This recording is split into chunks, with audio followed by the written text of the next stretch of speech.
Hello and welcome to Resource Report, where we share with you important information about local nonprofits and resource organizations that support the community we share, produced by Pathways to Agency.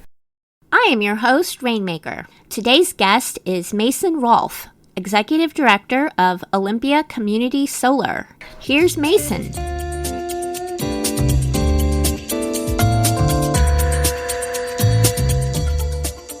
I am here with Mason Rolph with Olympia Community Solar. How are you doing, Mason? Wonderful. It's a beautiful July morning in downtown Olympia. So can you introduce yourself, your position, and how did you come to be here with Olympia Community Solar? My name is Mason. I'm Olympia Community Solar's Executive Director. And about 6 years ago in 2019, I was one of the founders of this nonprofit.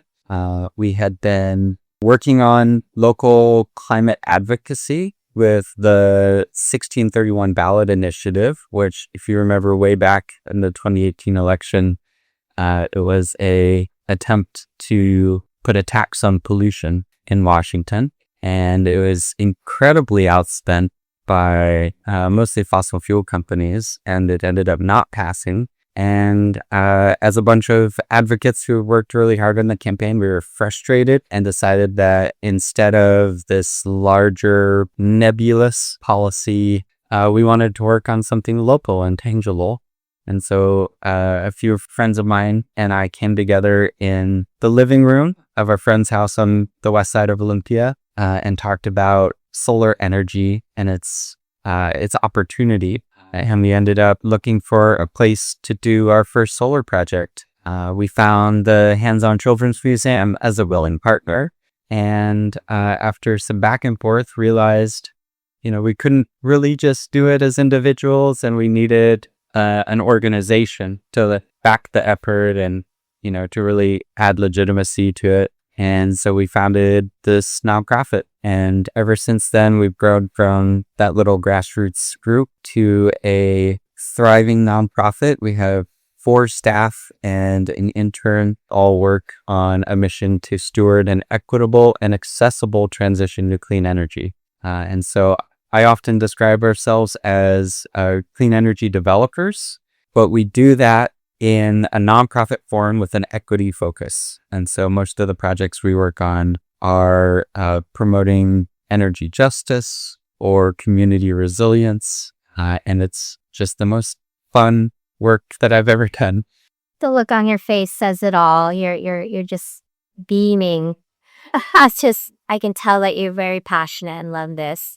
So what do y'all do exactly?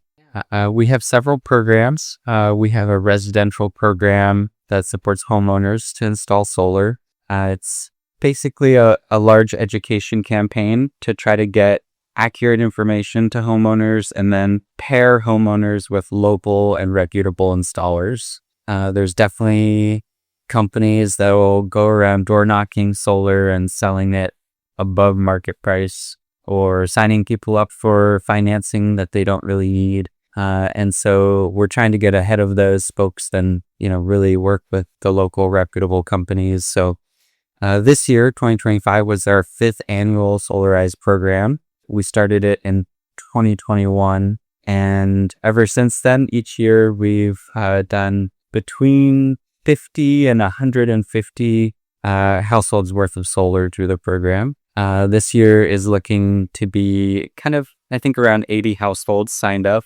But yeah, our main goal of the program is just to help people understand what their home's potential is for solar. And so when they sign up, they can get a free solar assessment from an installer, a free proposal from the installer with, no commitment to actually contract, just to learn what their home's potential is. And I always think that, hey, if you learn what the real numbers are and what it means for you, that's a success in itself, because it's really nebulous about, what solar can actually do for folks if you're not in the industry.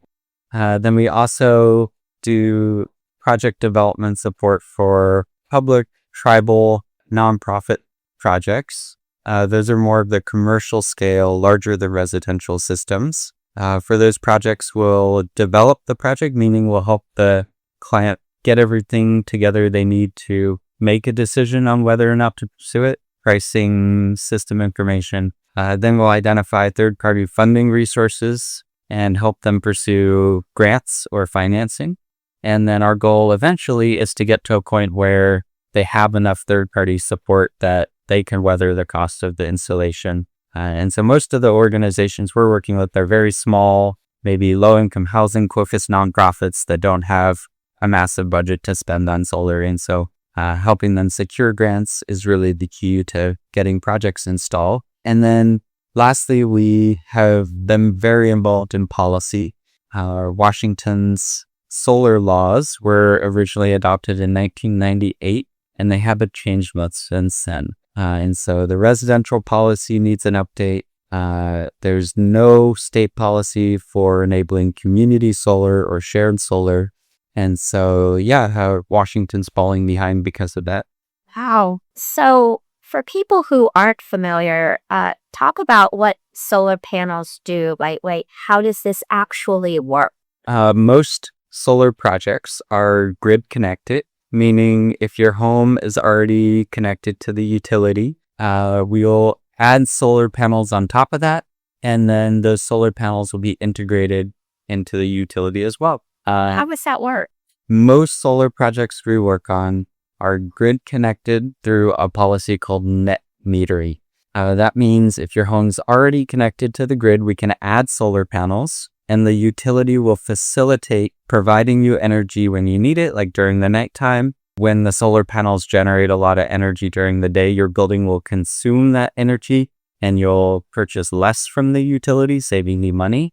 And then at certain times, like very sunny summer months, we can produce more than what the building needs, in which case that extra energy will overflow into the grid and the utility provides the homeowner credits for that extra electricity.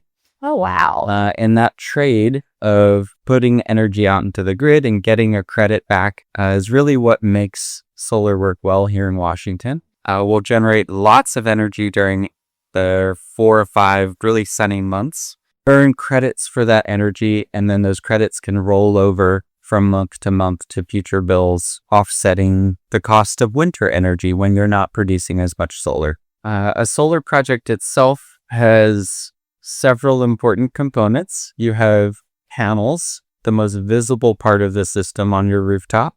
They're connected to the rooftop through a mounting system that's either drilled straight into your roof that's an asphalt shingle or clamped onto your standing seam nibble. The solar panels that we mostly use are made in Washington from a brand called Silfab. They have a manufacturing plant up in Burlington, Washington, and they produce beautiful and extremely high quality solar panels. When I started working in solar, the solar panels we could purchase were rated at 260 watts. It's how much energy each panel produces. The ones we're using now are 460 watts to 530. So they've almost doubled in capacity in just a couple years, producing a lot more energy.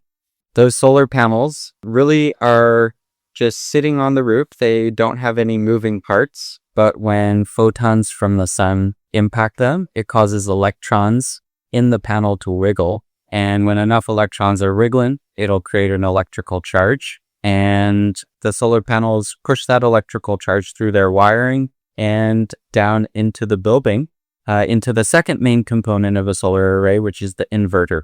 And the inverter matches the solar electricity to the type of electricity your home uses, which is inverting from direct current to alternating current.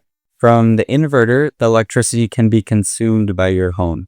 And so most of the time, it'll just flow into whatever's using energy in the home and be consumed immediately. If there's not something in your home using energy at that time, that's going to overclose out into the grid and you get credits. Or if your home's using more energy than what you're producing, some of it will come from the solar and then the rest of it will come from the grid and purchase that extra from the utility. So that's the general components. Most solar projects don't include batteries unless someone wants to invest more for resiliency reasons.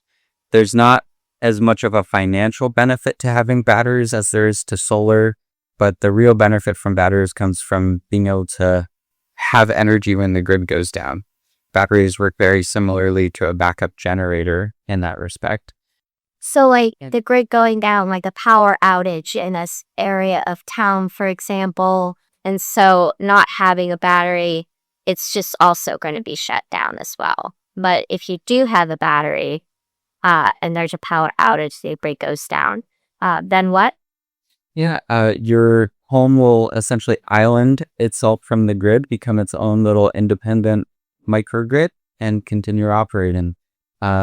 You'll have enough power as what's in the battery, and then as soon as the solar starts producing again, it can recharge your batteries and really just depending on the system size, keep you running indefinitely, potentially. So yeah, if a solar array doesn't include batteries, it's designed just to shut down when the grid goes down to prevent anyone working on the grid from being electrocuted by the production of solar. And so yeah, the main reasons we see folks installing batteries is if they live in a place that experiences very frequent outages, if it's a big disruption to them, or if they're dependent on electricity for some reason, like a medical reason, or maybe they just have a really full freezer that they don't want that have turn off. And what about people that are living off grid? Yeah, in that case, you definitely need batteries unless you're planning on just consuming all of your solar production when it's produced. Yeah, and so most off-grid homes need some sort of backup power, or they'll rely on a different fuel source like propane that they're heating, cooling. Yeah. But that is totally possible. Like if I decided I want to go live have my little homestead, a solar panel would be a great idea. Absolutely. And that's really how the industry started. Solar is just so scalable and, it can be installed anywhere that the sun shines. It doesn't even have to be on a roof. Yeah. Yeah. Be like in your field. Yeah. The ground mount system. Okay. Yeah, the solar industry really started from, folks that were looking for off-grid power solutions, very rural power solutions, and has just grown into a huge industry. In Washington, solar employs more than 4,000 Washingtonians, and I think we're approaching nearly a gigawatt of installed solar, which is enough to power 100,000 homes. But that's still just a very small piece of our fuel mix for electricity. Maybe 1% or so of Washington's fuel mix. Yeah, I'll also mention some of the financials of how solar panels work. When someone is looking at installing solar, they'll seek proposals from contractors. We always recommend folks get 2 or 3 different proposals from different companies so you can compare. If you're looking for a list of good companies, there's resources on the Solar Industry Association's website, WASEIA, WASEIA.org. They have a list of member companies that are all local reputable installers. And then some utilities like Puget Sound Energy also create lists of preferred installers, reputable companies. And so once you have a quote, the main things I look for are, is the equipment high quality and does it come with good warranties? Where solar equipment, the standard is to have a 25-year product warranty, meaning if anything fails with the equipment, it'll be replaced for free by the manufacturer. And then also looking at the contractor's workmanship warranty, meaning if the contractor messes anything up when they're doing the installation, the industry standard is for 10 years that they'll come back and fix that for free. We'll also look at the cost of the system, but overall cost of, how much can we abort, but also a unit price, which is the cost per watt of solar installed. So for example, if someone's installing 5 kilowatt system, that's 5,000 watts. And we could divide the total cost of the system by that 5,000 watts and come up with the unit price. Right now in Washington, good residential unit price is about $2.60 per watt. Another way to say that would be $2,600 per kilowatt. So for 5 kilowatts, You do 5 times 2,600, and that's your system price. In addition to the equipment, the warranties, the pricing, I always look at the production estimate. The installer will show you how much your system's anticipated to produce, and that has a very tangible value. And so you could take the production estimate, which will say something like 5,000 kilowatt hours or 10,000 kilowatt hours per year, and multiply that by how much you pay for electricity. You can see very tangibly how much that energy is worth. Right now, for Puget Sound Energy customers, for residential customers, the cost of electricity is around 16 cents per kilowatt hour, and it's getting more expensive. And so that's a big value. When I'm planning long term, I'm looking at, what is that value going to be over the next 25 years? We did some work to estimate how much a homeowner pays for energy over 25 years in Washington, and we came up with about $60,000. So if you can imagine, just residing in an average home over the next 25 years, I'm going to pay $60,000 plus in electricity costs, assuming prices rise gradually. And so when you consider that, the cost upfront of a solar installation is really your investment in offsetting that $60,000+ energy cost. So the good news is solar usually doesn't cost that much and has a very good return. For most households, the price varies depending on how many panels you get, and your benefit varies on how much solar exposure you have. But on average, we see homeowners get a return of about 2.5 times their investment over the lifetime of the system. And compare that to other household appliances like a stove or an HVAC unit, that's not generating money for your household. So it's quite an interesting technology.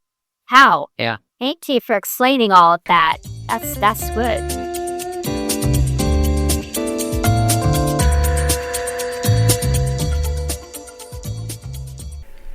So you've mentioned briefly earlier your different projects. Could you talk about the different projects a little more deeply?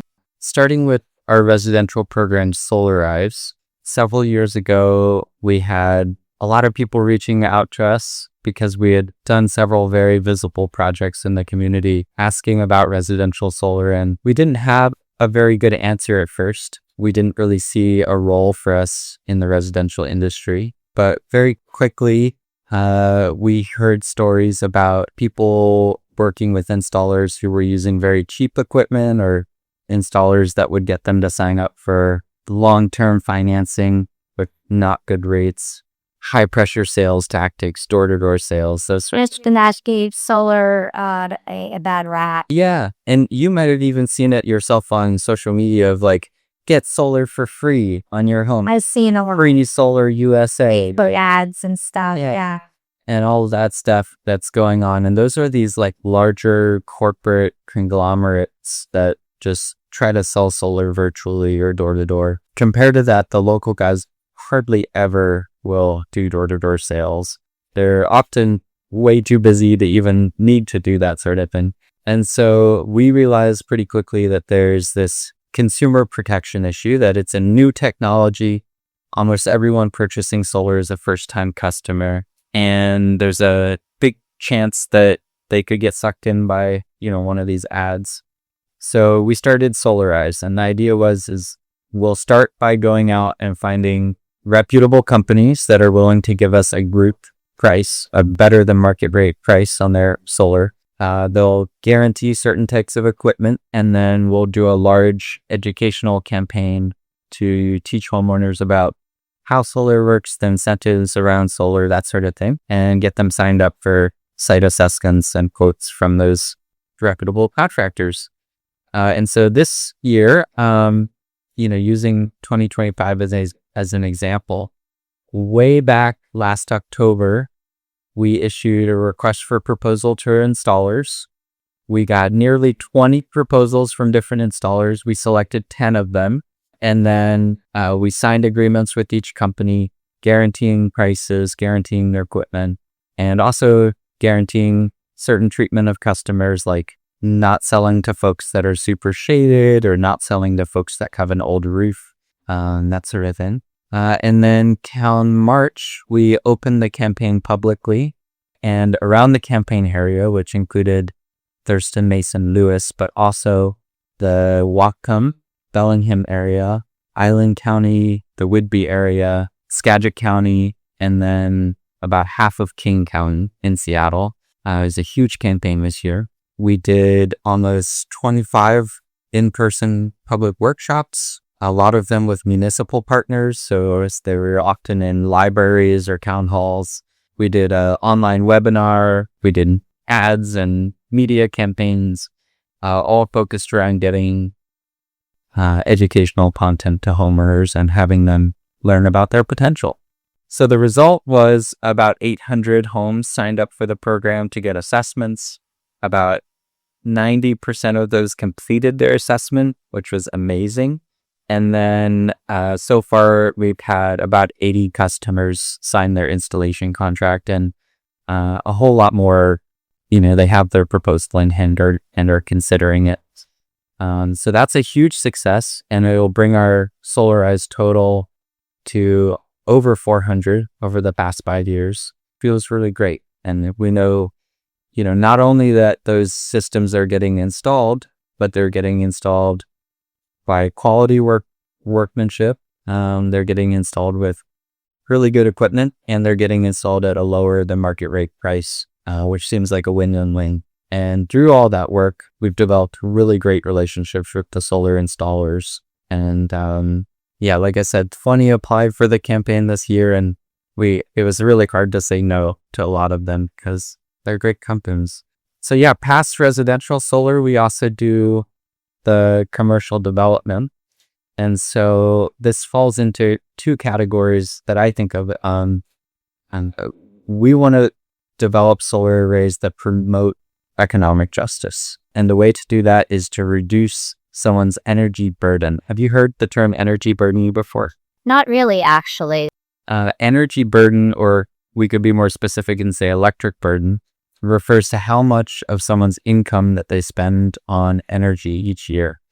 And so for an average household, it might be 2%, 3%, way less than that if you're wealthy. But for a low income household, it can be as high as 15% of you're paying 1/6 of your income to the utility company for services. And that's a huge burden and definitely disproportionately affects folks with lower incomes. So, definitely you're a retired person on Medicaid, or even, someone who just is starting out being a new adult, just burdened by energy bills. So we've worked with a lot of housing providers on installing solar on their publicly or nonprofit owned low-income housing. In those cases, let me give one of my favorite examples, which is a project we did just this past year, working with Homes First, a local nonprofit. They had a building donated to them by the city of Tumwater, and they renovated it into a sober home, an Oxbury house that'll house 6 people when it opens. And we were able to secure a grant to install solar there. The solar installation is expected to save the household about $3,300 a year on energy, and that'll escalate over time as the energy gets more expensive. But I just like to think of like $3,300 that just doesn't have to be paid to a utility company. It's like literally the possibilities are endless of what you could use that $3,300 for, especially if you're in a position where you're recovering from addiction or you're recovering from houselessness. And so that part of the work is definitely my favorite. And I'll just say, most folks look at solar as a climate solution, or maybe just a tool for reducing emissions or a way to be green. But in this aspect, it can be a vehicle for economic justice in addition to a climate solution. And I find that's so cool. In other cases, we'll do projects that benefit the service provider themselves. So Homes First, again, we installed solar on their office. And so that reduces the nonprofit's operating costs and allowed them to focus more of their funding on their residents. Another example is Quixote Village. Quixote is a 30 tiny home community in West Olympia. They started out as a tent village that turned into a nonprofit and built infrastructure to house folks permanently. And the community spends more than $40,000 a year on electricity through multiple grants and multiple years worth of engineering and design. We were able to install solar on all 30 of the tiny homes and on their little community building and reduce that energy bill by about half. And so we saw not only the nonprofit have more funding to spend on their residents, the tiny homes are staying cooler because they have panels shielding their rooftops from the hot sun. And the village residents experience a very tangible sense of pride. A lot of times solar is seen as something that's only, available to wealthy homeowners. And so I particularly remember the celebration that was held for the ribbon cutting, and a bunch of the residents came out and spoke about their experience with the installers and their experience living with the solar, and it was really truly inspiring. Yeah. It's wonderful. Yeah, and I guess the last point I'll make is about resiliency. And we've had the opportunity just to work on a few solar plus battery storage community scale projects. And so we got to partner with the city of Yelm to install solar and a battery at the Yelm Community Center, right smack dab in the middle of Yelm. It is their farmers market. It's a hot and cold weather shelter. And then it's also an emergency response center for larger scale disasters. And so by installing the batteries there, that building can be independent from the grid during outages and support the community in times of need. And I really hope and dream for a time when we have buildings and systems like that in every community, whether it's on the local church or a fire department, places where people can go when, there's literally no light in the community. And we've seen, just in the past few weeks, really, of these sort of community scale disasters happening in Texas or fires down south. And so that's been really inspirational, as well as I will say those larger battery systems take a lot more time and effort and engineering and funding. They are not cheap. But thankfully, with some of the state grants we've worked on, the state has realized the value of those sorts of systems and has provided grant funding for that sort of stuff. I will say, like, private businesses, we do a lot less work with those folks, but we could at least connect you with the resources and the people you need to pursue solar, or batteries, or EV chargers, or heat pumps, because the electric transition is not just limited to solar. In the big picture of the next 15 or so years, as the state's clean energy transformation happens, it involves transitioning gas appliances to electric. I'm thinking heating systems, water heaters, stoves, all transitioning to electric, which will increase the amount of electric load there is on the grid. That's also compounded by all the new buildings and things that use electricity being built. Another thing that'll add load to the grid is our EVs and having more electric vehicles.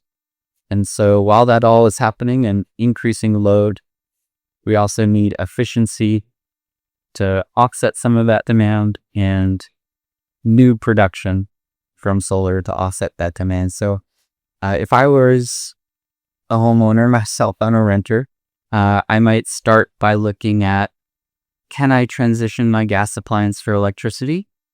Can I reduce my electric consumption through efficiency? And then once those steps are done, and I have a clearer picture of my post transition and efficiency consumption of my building, then I would look at solar as the way to offset that remaining consumption. Oh, wow. Awesome. That's really good to know all of that.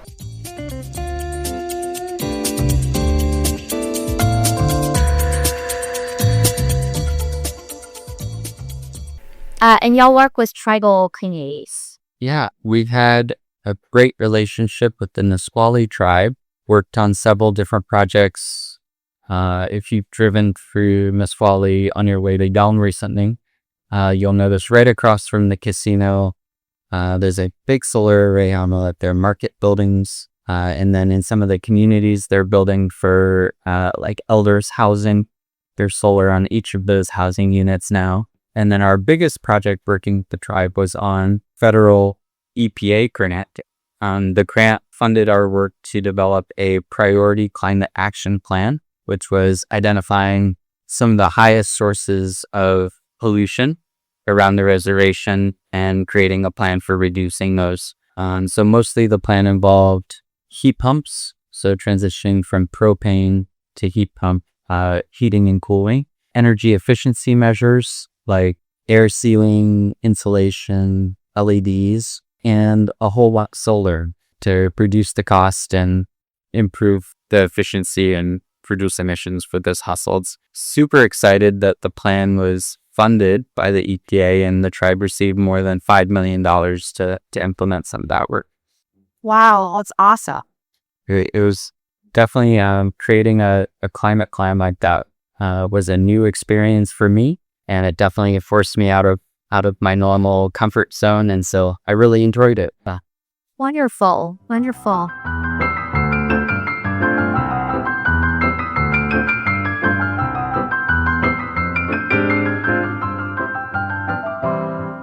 And so what is the process to get panels? Yeah, so for a homeowner, the first step would be to collect some information about your home. A new-ish or good condition roof is the first priority.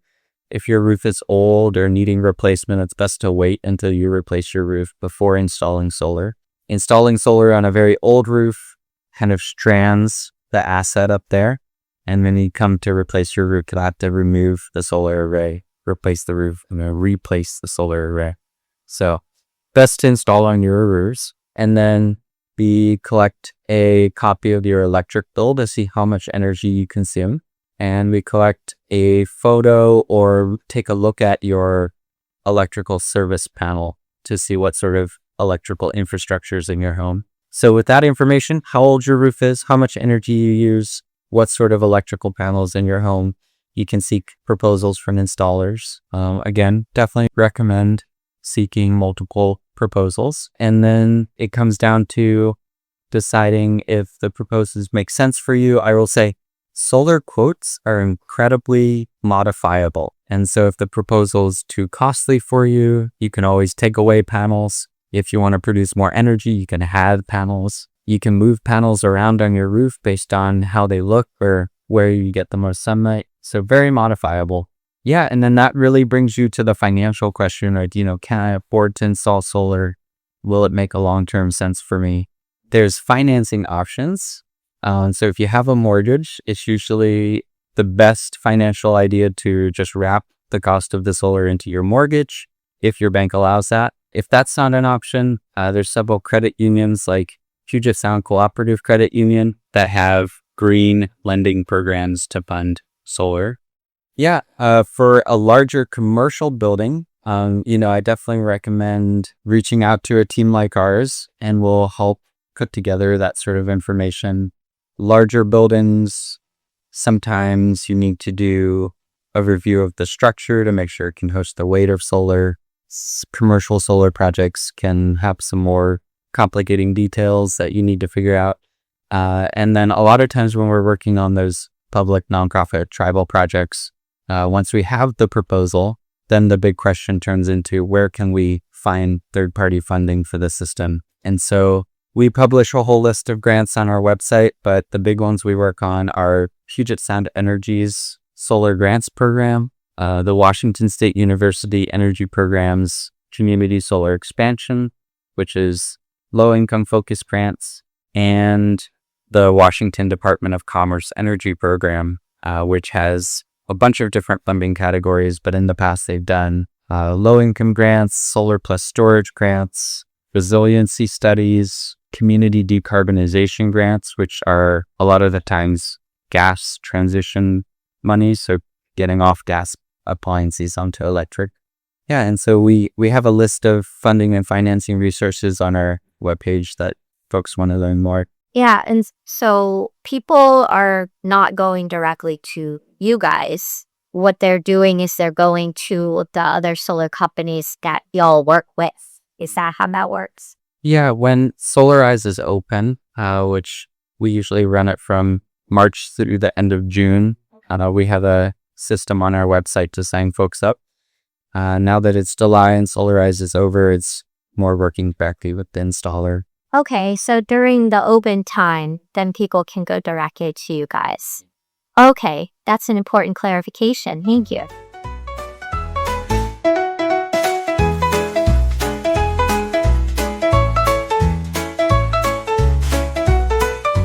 You talked about some legislative policies. Are you currently actively working on legislative policy change right now? Yeah, we are in several respects. The first big one is the future of net metering. Right now, our net metering policy gives us a 1-for-1 trade that you put a kilowatt hour onto the grid, you get a credit for a kilowatt hour. We put $1 worth of energy into the grid, you get a credit for $1 worth. And opponents to net metering will say that that's an unfair trade, that there's other costs associated with the grid that aren't accounted for in that trade. How much that cost is, or, why it's unfair is not clear. There's no real good data on how much solar passed the grid in Washington. And so it's kind of, at this point, just kind of a sphere against solar that has prevented us from extending net metering. And so to try to solve that argument, the state legislature funded about $1 million into the Washington Academy of Sciences to do a value of solar study. So they're trying to figure out, if we have the free resource from the sun that produces a resource with the value, electricity, how do we place a value on that electricity? How much is it worth for us?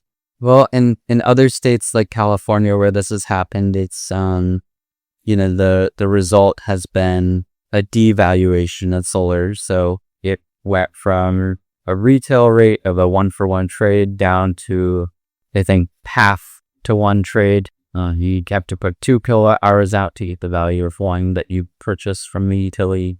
And so, hopefully the study will come out with a good result. It's expected to be finished second quarter of 2026.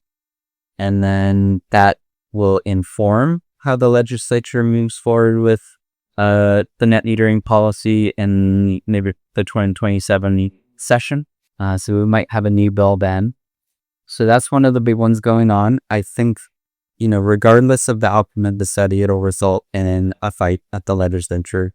If it says solar is less valuable, then all the installers will fight tooth and nail to try to retain value. It's literally our product, If the study says it's worth more, then the utility companies will fight tooth and nail to prevent it from reflecting that true value. So either way, there's a fight coming. And I'd say if folks want to get involved with that, say you have a solar array or you want a solar array and you care about that sort of thing, the Washington Solar Energy Industry Association is the place to get involved. WASIA.org. They have opportunities for individuals to purchase a form in membership or just sign up for the newsletter and get updates about legislative efforts. What was the name of that again? It's WASIA, the Washington Solar Energy Industry Association, WASIA.org. WASIA represents about 50 local solar companies and manufacturers in the state.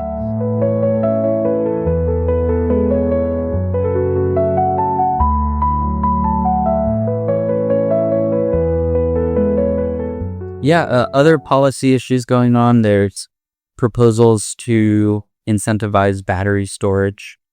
Right now, there's not a real financial incentive other than maybe a utility program or two to install batteries. In places where they have time of use electric rates, people will charge and discharge their batteries to earn money from different electric rates.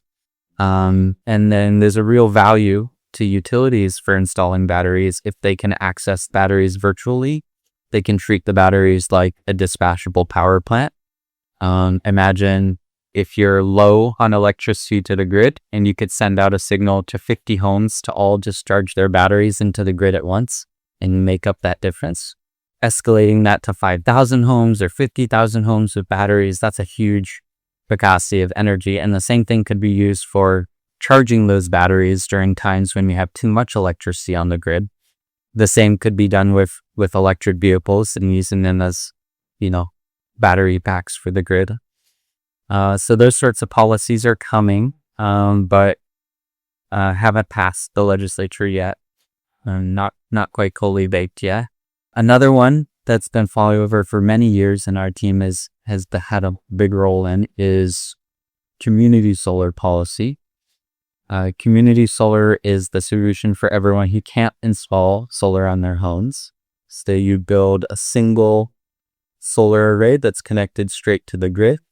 You'd sell electricity to the utility, and then the utility would disperse the benefits of that onto the electric bills of everyone who's subscribed to the project. And so rather than having it on your home, you would just see on your electric bill a charge for your subscription, a credit for how much you benefited from your subscription, and it's all just packaged right there on the energy bill.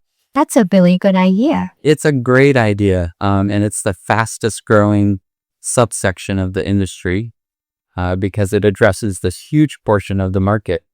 I'd actually say most people can't install rooftop solar, whether they're a renter, multifamily housing, they live in the woods, maybe they have an old roof, maybe they can't afford a rooftop system. There's a ton of reasons why rooftop solar might not work for some of you.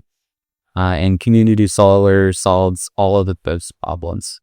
Here in Washington, there's a few utilities that have started their own community solar programs. I really love the Vancouver utility, Park PED's community solar program.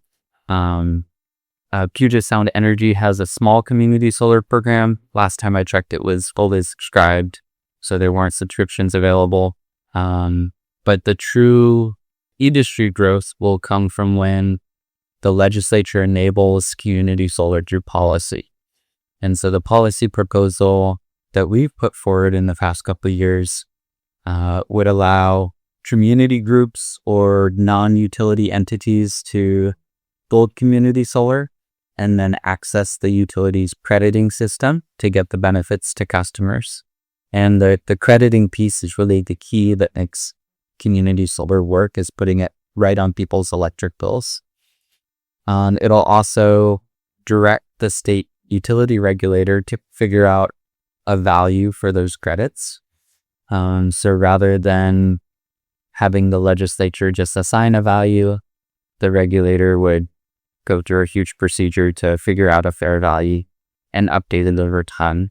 And then the result hopefully would be that companies could register to do business as a community solar company. They could build projects and offer subscriptions to customers. Those customers could sign up for subscriptions and see a net financial benefit from them, meaning their credit is more valuable than their cost to participate.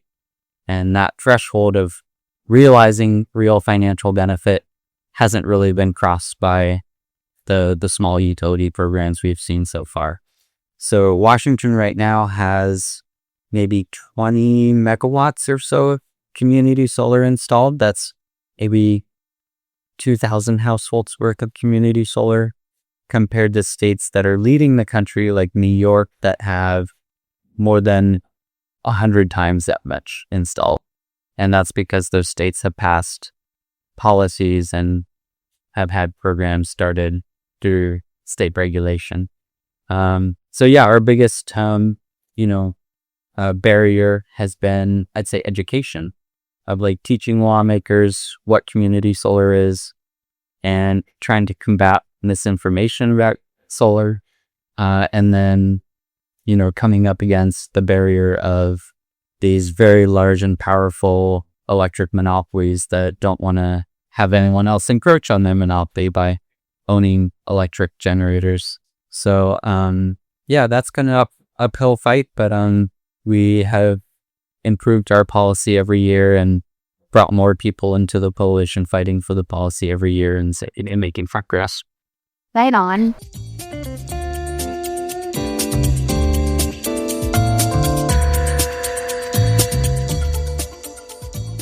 And how can people get involved? Do you have volunteer options? How can people donate? Sponsorships? Yeah, that's a great question. For the policy work that we do, having advocates that are willing to show up during the legislative session and advocate for solar is a huge help. We have a legislative webpage on our website, olysol.org, where folks can get involved there.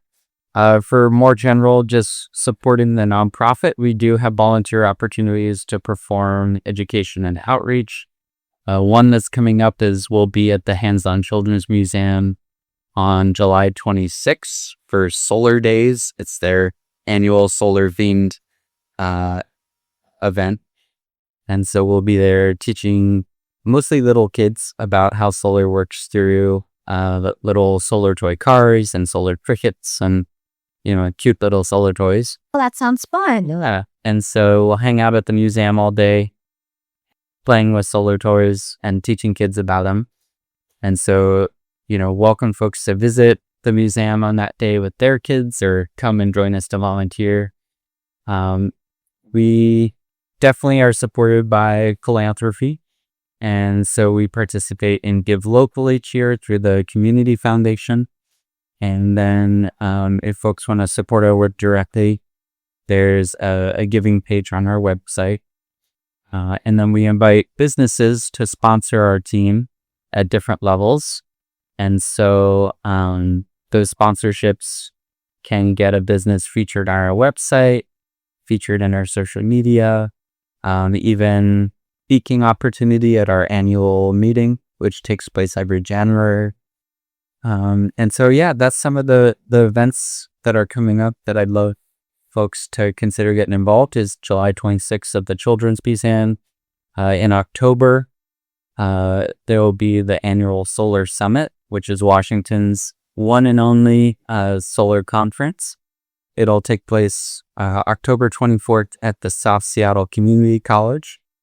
That event is sponsored by another nonprofit called Solar Washington, or solarwa.org.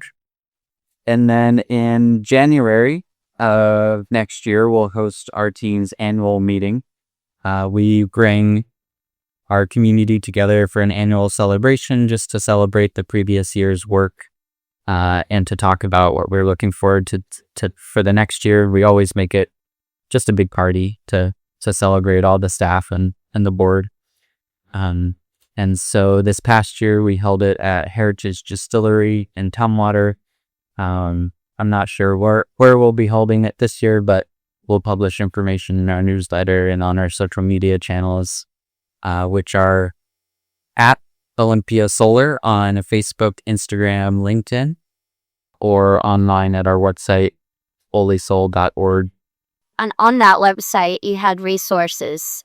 Yeah, great resources on our website. We have an educational page, which has a bunch of different resources for folks looking to purchase solar, like how to select an installer, or 5 things to know when you want to install solar. On our Solarize page, we have a webinar, which is an online recording of our workshops. So that's, the entire homeowner-faced educational content we provide in our workshops. We also have the list of funding and financing resources, the grants that are available. Another resource I'll recommend is a really cool tool called Google Sunroof. It's a Google Maps solar exposure overlay.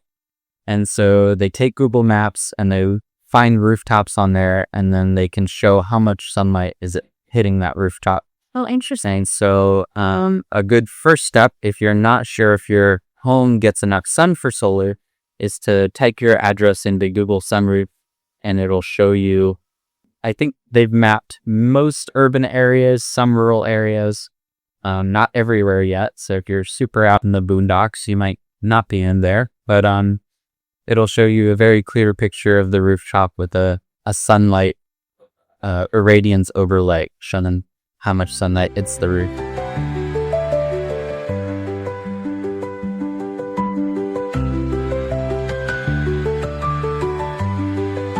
How do people contact you? Just send us an email at info@olysol.org. That's OLYSOL.org.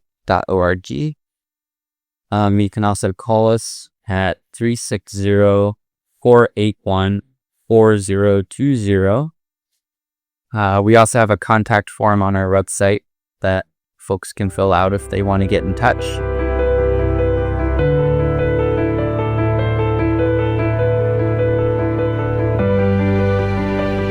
You mentioned 2 different areas like Yelm and Seattle that you've worked in. Do you go down to Eagles County? Yeah, you can definitely do projects in Lewis. For our development work, we work anywhere in the state. Most of that stuff that we can do virtually. So yeah, any project anywhere in the state, but then.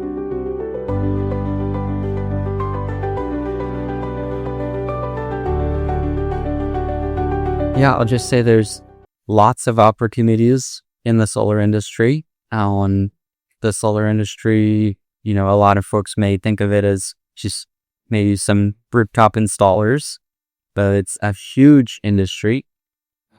We have, entry level folks that install solar on the roof as apprentices, office managers, accountants, truck drivers. In the more skilled labor, folks pursuing their electrician's licenses or becoming O1 or O2 electricians, electrical engineers that design systems, project managers that manage the procurement and timing of projects, and they'll apply for the permits associated with systems and do all the paperwork. Even warehouse managers to manage their equipment when it's in the installer's warehouse. So definitely recommend on WASIA's webpage there's a job posting board, or just to reach out to installers in their area, seeing if they have positions. My first job in the industry was as an intern for a solar company, and it just gave me a foot in the door and a little bit of experience that I needed to start out to do our own business. And so highly recommend that. Here in Thirsty County, some of the companies we work with are South Sound Solar, Sunset Air, Artisan Electric, Sunergy, Solterra Solar, and that could go on, but let's a good start. Wonderful. Pat.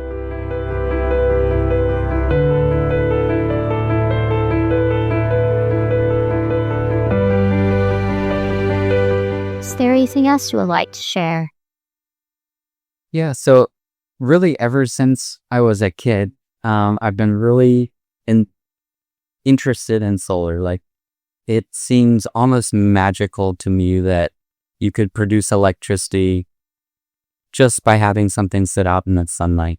It almost seems, like the electricity is just coming out of thin air, right? And so I'm so grateful that curiosity has manifested into a job and a career for myself.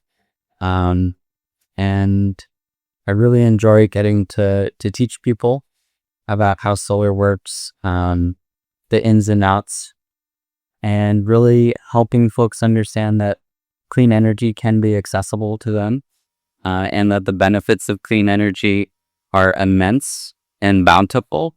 And so, yeah, just really grateful and grateful to the support you're seeing from the Olympia and Thurston County community to do this work. Wonderful. Yeah, thank you so much, Mason. Cheers. Thank you.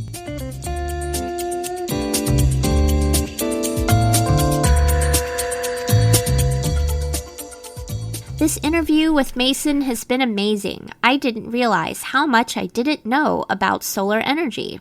If you would like to find out more or how to get involved, visit olysol.org, olysol.org, or you can call 360-481-4020. You can also email Mason and his team at info@olysol.org.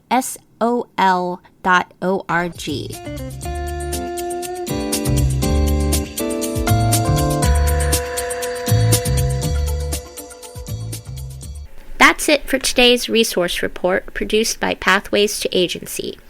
At Pathways to Agency, we are driven by the belief that everyone should have the tools and support to achieve their goals and thrive in their communities.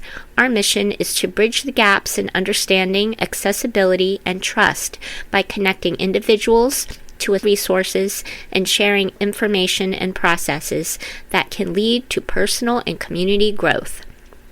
Resource Report offers information about existing and emerging nonprofits and resource organizations. Find out more at pathwaystoagency.org. Chaos Radio is not responsible or liable for any views or opinions expressed in the interviews conducted by Resource Report. Till next time, and thanks for listening.